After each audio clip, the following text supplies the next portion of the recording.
In 1887, Vincent van Gogh lamented how photography flattened human character into a mechanical process. He believed painting offered something more than fidelity. It offered interpretation, transformation, soul.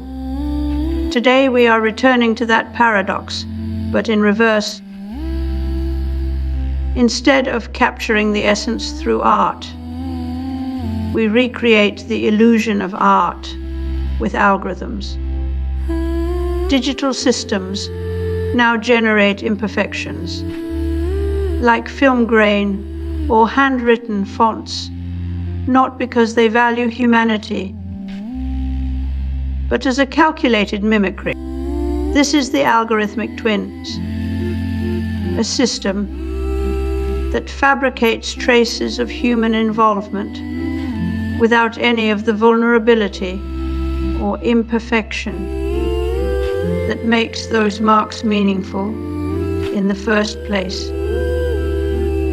It's a feedback loop where we train models to imitate our flaws, then come to trust them because they look like us. The result: a counterfeit aura, so convincing it replaces the original entirely.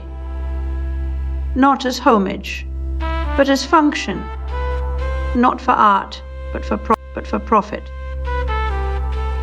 Walter Benjamin warned that mechanical reproduction would erode the aura of art, replacing tradition with mass production. Now we see what he could not. Technology not only replicates, but actively spoofs authenticity.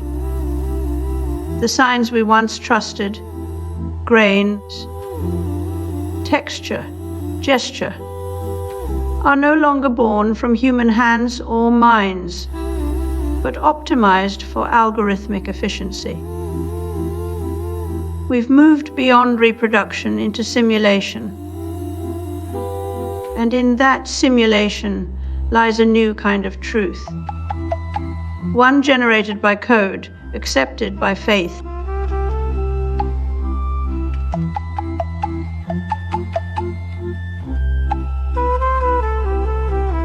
Image manipulation software has become an essential toolkit for modern digital artists, enabling precise control over composition, color, and form. Roland Barthes argued that the photograph held a unique power.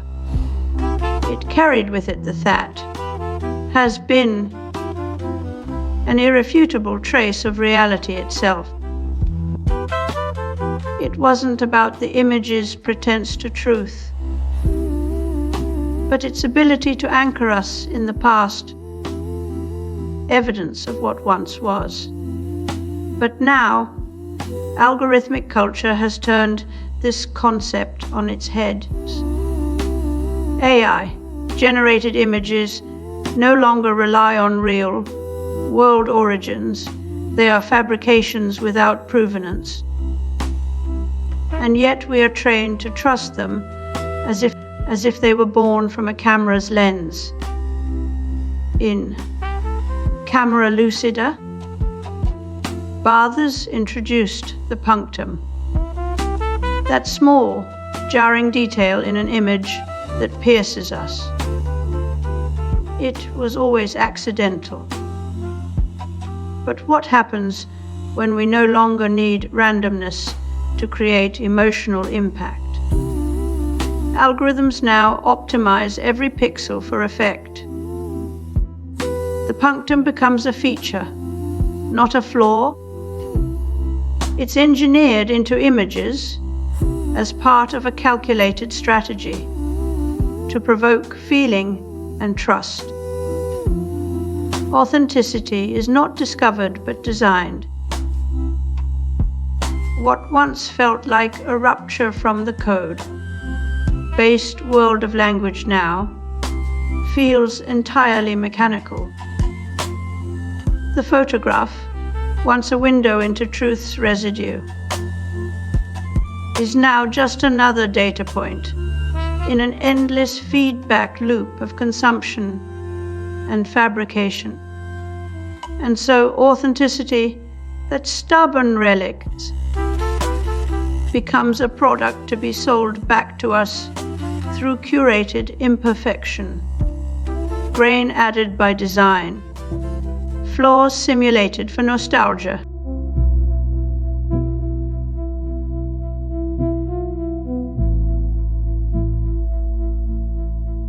And in the tech world, there's new concerns over the safety of artificial intelligence after the head of Anthropic's AI safety resigned this Monday. Marinak Sharma, writing in a post on X that the world is in peril, and not just from AI or bioweapons, but from a whole series of interconnected crises unfolding in this very moment. And Sharma went on to say that I've achieved what I wanted to here at Anthropic, which makes the population.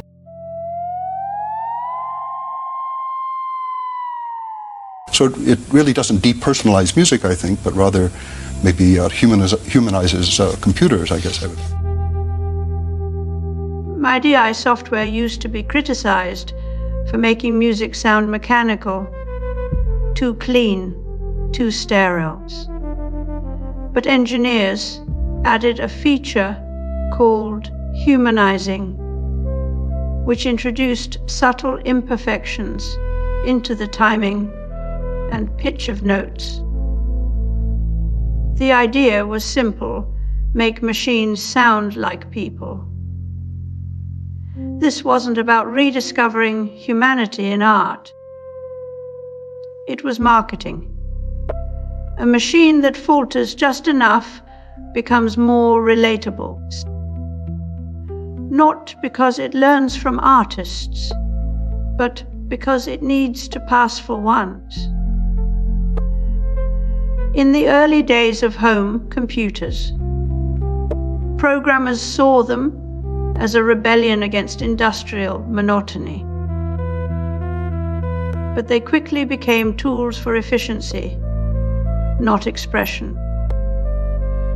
The same logic that led to humanizing MIDI tracks now drives AI chatbots that misspell and stutter on purpose. These quirks aren't accidents. They're engineered to pass authenticity checks in our social algorithms. We trust what feels familiar, even if it's a simulation. This isn't just about music or chatbots. It's a broader strategy in the algorithmic economy. Human traits are now assets to be bought, sold, and replicated at scale. Authenticity is no longer emergent from experience, but manufactured for effect. The line between original and copy blurs, until all you're left with is value without meaning. And yet we fall for it every time.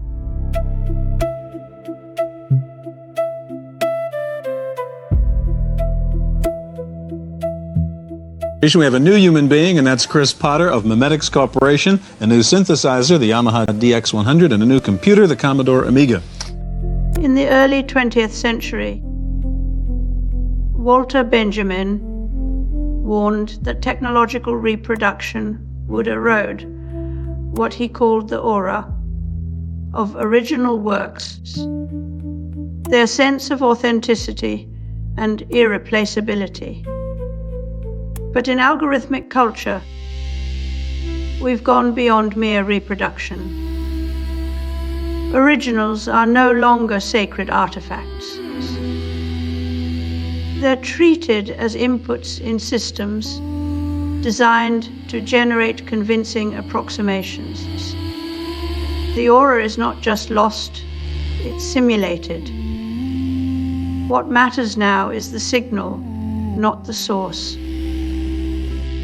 Neil Postman once said that technology doesn't just shape our tools, It redefines what we consider truth and memory. Now, look at algorithmic systems. They don't preserve the past. They generate the present through trained approximations. The original is no longer a source of authority, but a data point in an ongoing simulations. You can now have a video of a dead president speaking, not as resurrection, but as trust-building illusion. After the break, let's look at Gemini Omni, an AI system capable of generating hyper-realistic videos from text prompts. A contest recently awarded a prize to an AI-generated painting. The judges didn't know it was algorithmic. They praised its authenticity. But authenticity is not what something is anymore. It's what it can simulate convincingly. In the end, we are no longer mourning the death of the original. We're celebrating the birth of the perfect forgery.